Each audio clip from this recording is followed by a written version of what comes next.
ሌላ አንድ ሀሳብ ማነሳው ምንድነው ኮንታ ላይ ከፍ ያለ የምድርም የከርሰ ምድር እምቅ ሀብት የሚገኝበት ነውና ይሄን ዓለም አቀፍ ሀብት ይዘን ልክ እንደ ብራዚል እንደ አማዞን ጫካ ዓለም አቀፍ የኪነ ጥበብ የገበያ ውድድር ውስጥ መግባት አልቻልንም። ለምን? ያንን ሀብት የሚመለከት ኪነ ጥበብ የለም።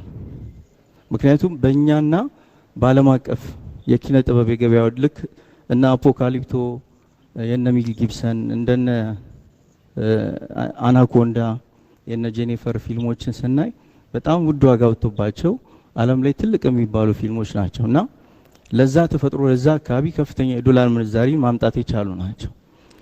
ከዛ አንፃር እኔ እንደግል አሁን እናንተ ብታግዙኝ ብዬ ማሰው በጣም ትልቅ አቅም ስላለ እዚህ ሀገር የሆነ ትልቅ ዕውቀት አቅም ስላለ እኔ 14 አመት ነው ይፈጀብኝ።